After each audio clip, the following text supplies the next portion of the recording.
अस्सलाम वालेकुम, मेरे चैनल मुर्शद में आप सबको खुशामदीद।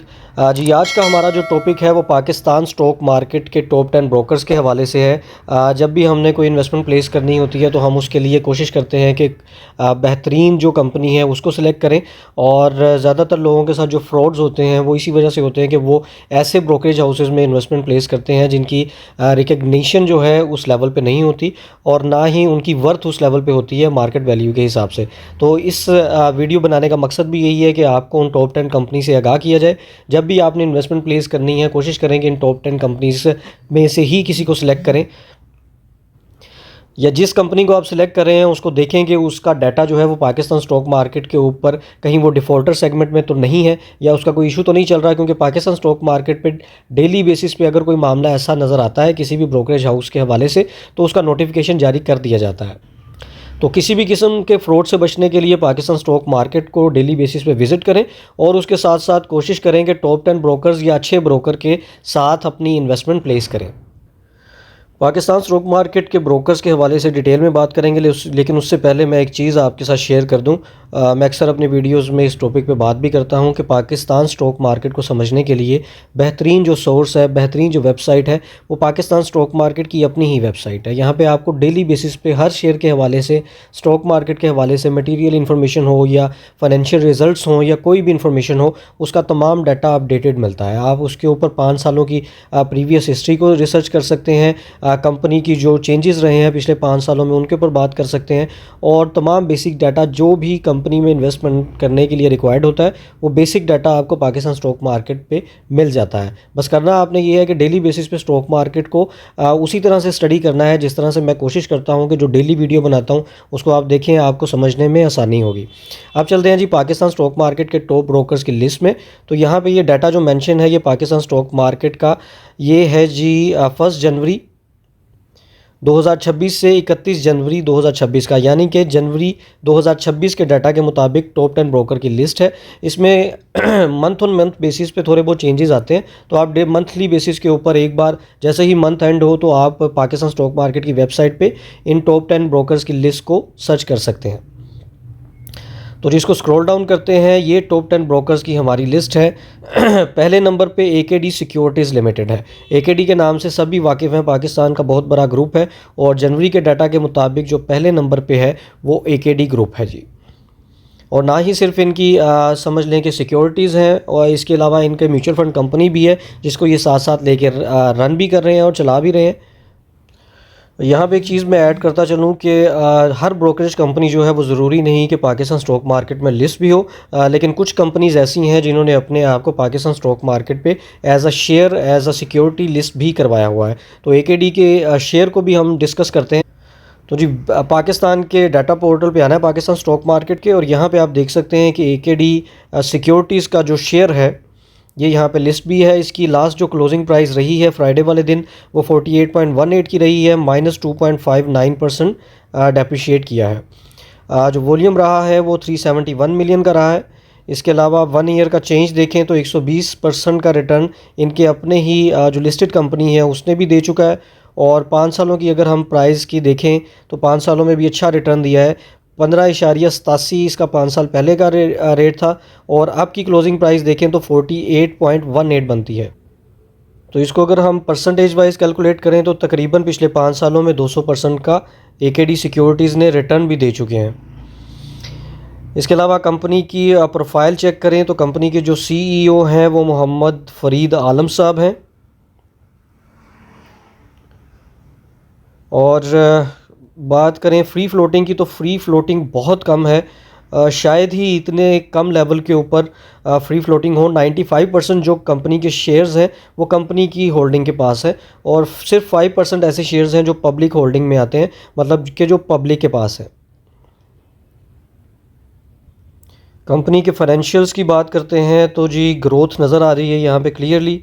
2022 में 3.24 की लॉस पर शेयर था, 2023 में रिकवर किया और 0.78 तक इसने अर्निंग पर शेयर दी, और 2024 में डाटा देखें तो 2.26 का डाटा है।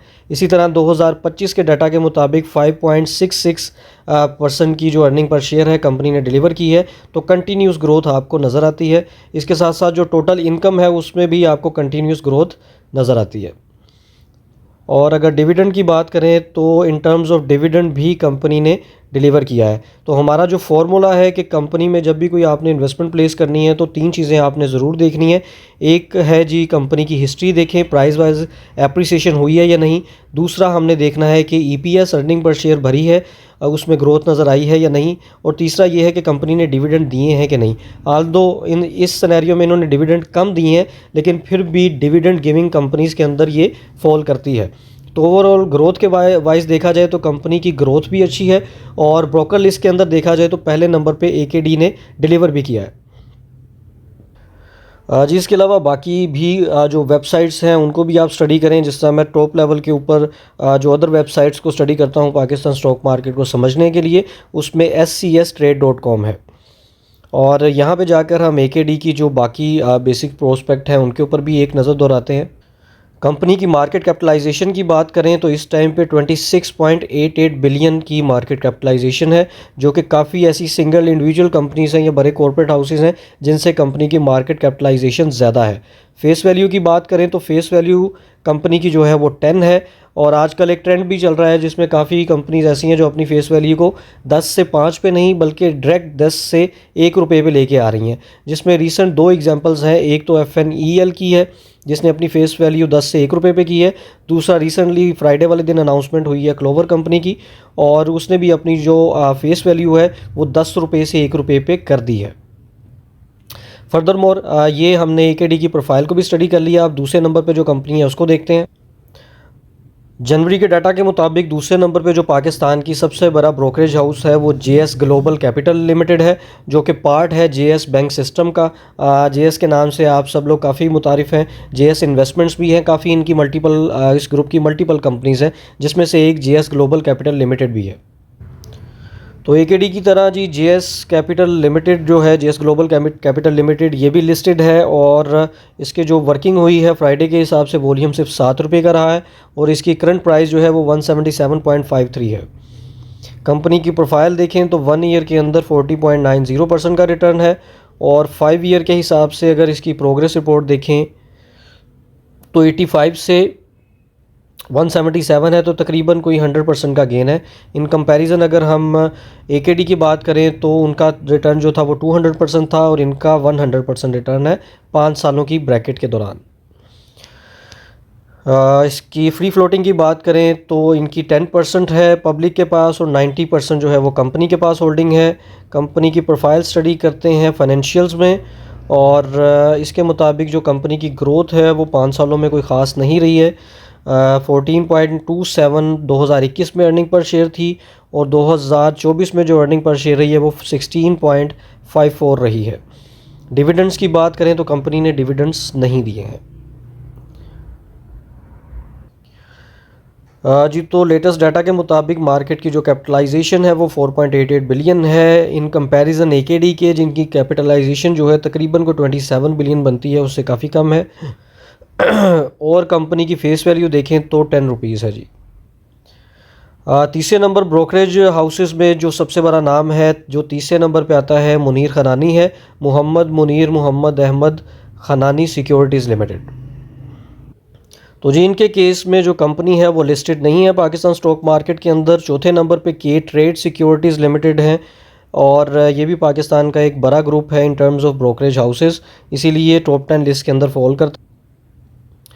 5वें नंबर पे आरिफ हबीब लिमिटेड ग्रुप है जी, और आरिफ हबीब के नाम से आप वाकिफ़ ही हैं। रिसेंटली इन्होंने जो PIA की एक्विजिशन की है, जो ख़रीदा है PIA को वो भी आरिफ हबीब ग्रुप ने ही ख़रीदा है।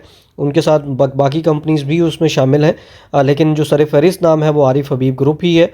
और जो पाकिस्तान की जो टॉप 10 लिस्ट है उसके अंदर ब्रोकरेज हाउस की, उसमें 5वें नंबर पे फॉल करते हैं। तो जी आरिफ हबीब लिमिटेड भी पाकिस्तान स्टॉक मार्केट पे लिस्टेड हैं, सिक्योरिटीज़ सेक्टर के अंदर फॉल करते हैं। 102.53 लास्ट इनकी क्लोजिंग प्राइस रही है, और 1 ईयर के जो रिटर्न्स देखें तो 55.49% है। इसी तरह 5 सालों के अगर रिटर्न्स की बात करें तो 5 सालों की ग्रोथ जो है वो 73 से 102 है, तो ये तकरीबन कोई 27% का रिटर्न बनता है। 27-28% का रिटर्न दिया है पिछले 5 सालों में। इम्प्रेसिव नहीं है इन कंपैरिजन अगर पिछली 2 बड़ी कंपनीज़ की बात करें।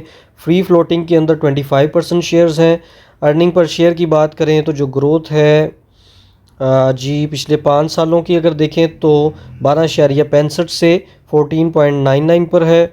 और इसी तरह बात करें अगर डिविडेंड्स की तो कंपनी ने इन कंपैरिजन AKD के काफ़ी अच्छा जो डिविडेंड है वो डिलीवर किया है। तकरीबन 100% का डिविडेंड कंपनी ने दिया है। मार्केट कैपिटलाइजेशन की बात करें तो इस टाइम पे आरिफ हबीब लिमिटेड जो है उसकी कैपिटलाइजेशन है 6.70 बिलियन की। और फेस वैल्यू की बात करें तो फेस वैल्यू बनती है 10 रुपीज़। छठे नंबर पे जो पाकिस्तान का ब्रोकरेज हाउस में नाम है जी वो BMA कैपिटल मैनेजमेंट लिमिटेड है। ये भी पाकिस्तान के बड़े ग्रुप में से एक है लेकिन पाकिस्तान स्टॉक मार्केट में लिस्टेड नहीं है। 7वें नंबर पे नाम है जी नेक्स्ट कैपिटल लिमिटेड का। स्टॉक मार्केट में करंटली इसकी जो प्राइस है वो 12.95 पे है। और एक साल के रिटर्न्स देखें तो 51.82% बनते हैं। और इसी तरह 5 साल के रिटर्न्स चेक करें तो कोई ख़ास रिटर्न्स कंपनी ने नहीं दिए। 9.86 से 12.95 तक के हैं, बहुत कम रिटर्न्स हैं 5 सालों की एवरेज में। और उसके अलावा फ्री फ्लोटिंग देखें तो 50% शेयर्स कंपनी के फ्री फ्लोटिंग में है और 50% कंपनी के पास है। अर्निंग पर शेयर की बात करें तो ग्रोथ नहीं है, इवन जो 2022 में थी उससे भी कम ही अर्निंग पर शेयर है करंट लेवल के ऊपर। और इसी तरह इनकम की बात करें तो 2022 से कम इनकम जनरेट की है इन्होंने। पे आउट्स की बात करें तो ओबियसली कंपनी ने कोई पे आउट्स नहीं दिए हैं। कंपनी की मार्केट कैपिटलाइजेशन देखें तो इन कंपैरिजन बाकी ब्रोकरेज हाउसेस के काफ़ी कम है, 0.74 बिलियन है। और कंपनी की जो फेस वैल्यू है वो इस टाइम पे 10 रुपीज़ है। 8वें नंबर पर जो नाम आता है फाउंडेशन सिक्योरिटीज़ प्राइवेट लिमिटेड का है जी। कुछ कंपनीज़ की तरह बल्कि काफ़ी कंपनीज़ की तरह फाउंडेशन सिक्योरिटीज़ भी पाकिस्तान स्टॉक मार्केट में लिस्टेड नहीं है। इसी तरह जो 9वें नंबर पर नाम है स्टैंडर्ड कैपिटल सिक्योरिटीज़ लिमिटेड का, तो ये भी पाकिस्तान स्टॉक मार्केट पे लिस्टेड कंपनी नहीं है। लेकिन इससे कोई ख़ास फ़र्क नहीं पड़ता। हाँ ये है कि इन टर्म्स ऑफ अगर मार्केट की वर्थ के हिसाब से देखें तो एक स्पेशल क्रेडिट कंपनी को चल जाता है कि जी वो पाकिस्तान स्टॉक मार्केट में लिस्टेड भी है, तो उस लिहाज से एक एक्स्ट्रा बेनिफिट कंपनी को मिलता है। लेकिन अदरवाइज़ बाकी प्रोस्पेक्ट अगर कंपनी के अच्छे चल रहे हैं तो ज़रूरी नहीं है कि कंपनी अपने आप को पाकिस्तान स्टॉक मार्केट पर लिस्ट करे। जी 10वें नंबर पर नाम आता है Syed Faraz equities private limited का, तो जी ये भी पाकिस्तान स्टॉक मार्केट पे लिस्टेड नहीं है। तो टॉप 10 जो पाकिस्तान के ब्रोकरेज हाउस हैं उनका डाटा आपके सामने है। अब आपने एक चीज़ का ध्यान रखना है जो मैंने वीडियो के शुरू में भी आपसे बात शेयर की कि जब भी आपने इन्वेस्टमेंट करनी है तो पाकिस्तान स्टॉक मार्केट के पोर्टल पे जाके टॉप 10 कंपनीज़ या टॉप 100 कंपनीज़ को सर्च करें और वहाँ से इन्वेस्टमेंट प्लेस करें स्टॉक मार्केट के अंदर। उसमें से सिलेक्ट करें कौन सा ब्रोकरेज हाउसेज आपको सूट करता है। कोशिश करें तो टॉप 10 में से ही करें या एटलीस्ट आपने टॉप 20 या टॉप 30 में से अपने ब्रोकरेज हाउस को सिलेक्ट करना है। और छोटा ब्रोकरेज हाउसेस या कोई इंडिविजुअल ब्रोकरेज हाउस में मेरी तरफ से ज़ाती तौर पे मैं उसमें इन्वेस्टमेंट प्लेस नहीं करूँगा। कोशिश करें कि एक ऐसे ब्रोकरेज हाउस में इन्वेस्टमेंट प्लेस करें जिसके बैक एंड पे कोई इंस्टीट्यूशन ज़रूर हो। जिस तरह AKD भी अपने आप में एक बड़ा इंस्टीट्यूशन है, आरिफ हबीब एक बड़ा ग्रुप है, और इसी तरह BMA कैपिटल मैनेजमेंट देखें तो ये भी बड़े ग्रुप में आता है, JS बड़े ग्रुप में आता है। इसी तरह एक और नाम इस लिस्ट में शामिल नहीं है जो कि बैंक ऑफ पंजाब ने रिसेंटली एक समझ लें ब्रोकरेज हाउस एग्जिस्ट करता था उसको बाय किया है। अब उसका नाम बैंक ऑफ पंजाब सिक्योरिटीज़ के नाम से है, पहले वो पंजाब कैपिटल के नाम से हुआ करता था। तो इस तरह के बड़े ब्रोकरेज हाउसेस जो हैं उनके अंदर इन्वेस्टमेंट प्लेस करें जिनके बैक एंड पे कोई बड़ा इंस्टीट्यूशन भी एग्जिस्ट करता हो। तो आज के लिए बस इतना ही। आपका कोई भी क्वेश्चन हो आप मुझसे कमेंट सेक्शन में पूछ सकते हैं, मैं कोशिश करूँगा कि बेहतरीन तरीके से उसका जवाब दे सकूँ। अल्लाह हाफिज़।